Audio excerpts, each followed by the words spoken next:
நீங்க செய்யற வேலையில மற்றவங்க குறை கண்டுபிடிச்சாங்க அப்படின்னா நீங்க தூக்கி எறியப்படுவீங்க. அதுவே உங்க குறைகளை நீங்க கண்டுபிடிச்சு சரி பண்ணிட்டீங்க அப்படின்னா உங்களை யாராலும் தூக்கி எறிய முடியாது. அதுக்கு நீங்க முக்கியமான ஒரு முடிவு எடுக்கணும். உங்களோட பலத்துக்கு முக்கியத்துவம் கொடுக்க போறீங்களா இல்ல உங்களோட பலவீனத்துக்கு முக்கியத்துவம் கொடுக்க போறீங்களா? வணக்கம் சொந்தங்களே, எல்லாரும் எப்படி இருக்கீங்க? நல்லா இருப்பீங்க அப்படின்னு நம்புறேன்.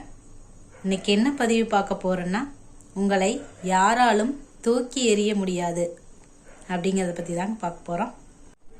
இது எதுக்காக அப்படின்னா, நீங்கள் செய்கிற வேலையில் உங்களை விட சிறப்பாக யாரும் இந்த வேலையை செய்ய முடியாது அப்படிங்கிற ஒரு எண்ணத்தை உருவாக்கிட்டீங்க அப்படின்னாவே உங்களை யாராலும் அசைக்க முடியாது, யாராலும் உங்களை தூக்கி எறியவும் முடியாது. அதுக்கு நீங்கள் உங்ககிட்டயே ஒரு 4 கொஸ்டினை நீங்கள் கேட்டுக்கணும். இதனால் உங்களுக்கு என்ன யூஸ் அப்படின்னு பார்த்தீங்கன்னா, உங்ககிட்ட இருக்கிற குறைகளை மற்றவங்க கண்டுபிடிச்சு சொல்கிறதுக்கு முன்னாடி நீங்களே அதை சரி பண்ணிக்க முடியும். அதனால் உங்கள் குறைகள்லாம் மறைஞ்சு போயிருன்னே சொல்லலாம். முதல் கேள்வி, ஒவ்வொரு நாளும் நீங்கள் என்னென்ன வேலை செய்கிறீங்க அப்படின்னு கேளுங்க. 2வது, நீங்கள் செய்கிற ஒவ்வொரு வேலைக்கும் நிஜமான தேவை இருக்குதா அப்படிங்கிறத கேளுங்க.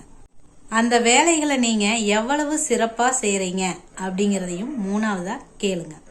கடைசியா, யாராவது இந்த வேலையை உங்களை விட சிறப்பாக செய்ய முடியுமா அப்படிங்கிறதையும் கேட்டுக்குங்க. இந்த 4 கேள்விகளையும் உங்களுக்குள்ளேயே நீங்கள் கேட்கும்போது வாழ்க்கையில் நீங்கள் ஃபெயிலே ஆகிறதுக்கு வாய்ப்பில்லை அப்படின்னு தான் சொல்லணும். இதில் முக்கியமான விஷயம் என்னன்னா, உங்களை நீங்கள் ஏமாத்திக்காம உண்மையான பதில்களை சொல்லணும். இந்த கேள்விகள் தான் விலை மதிக்க முடியாத, அசைக்க முடியாத ஒரு நம்பிக்கையை உங்களுக்கு கொடுக்க போகுது, மதிப்பையும் தான். ஏன்னா நீங்கள் செய்கிற வேலையில் ஏதாவது குறை இருந்து அது மற்றவங்க கண்டுபிடிக்கிற வரைக்கும் நீங்கள் காத்துட்டு இருந்தீங்க அப்படின்னா அது நீங்கள் 10ஓட 11 ஆயிடுவீங்க. அதுவே நீங்கள் கண்டுபிடிச்சு சரி செஞ்சிட்டீங்க அப்படின்னா கொஞ்சம் கொஞ்சமாக உங்களோட குறைகள் மறைய ஆரம்பிக்குங்க. அப்புறம் உங்களை யாராலையும் அசைக்க முடியாது அப்படின்னே சொல்லலாம். சரிங்க, இந்த 4 கேள்வியும் உங்களுக்குள்ளேயே நீங்கள் கேட்கும்போது உங்களுக்கு முக்கியமான விஷயம் புரிஞ்சிருக்கு. உங்களோட பலவீனம் என்ன, பலம் என்ன அப்படிங்கிறது உங்களுக்கு நல்லாவே புரிஞ்சிருக்கும். இப்போதான் நீங்கள் முக்கியமான முடிவு எடுக்கணும். உங்களோட பலத்துக்கு நீங்கள் முக்கியத்துவம் கொடுக்க போறீங்களா இல்லை பலவீனங்களுக்கு முக்கியத்துவம் கொடுக்க போறீங்களா அப்படிங்கிறத நீங்கள் தான் முடிவு பண்ணணும்.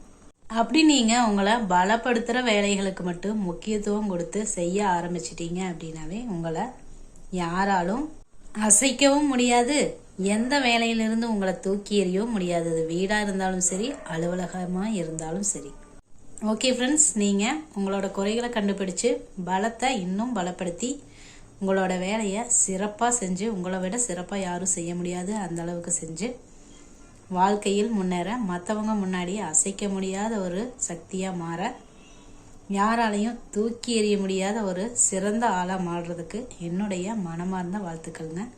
இந்த பதிவு உங்களுக்கு பயனுள்ளதாக இருந்துச்சு அப்படின்னா ஒரு லைக் பண்ணுங்கள், கமெண்ட் பண்ணுங்கள். யாருக்காவது தேவைப்படும் அப்படின்னு நினச்சிங்கன்னா ஷேர் பண்ணுங்கள். தேங்க்யூ.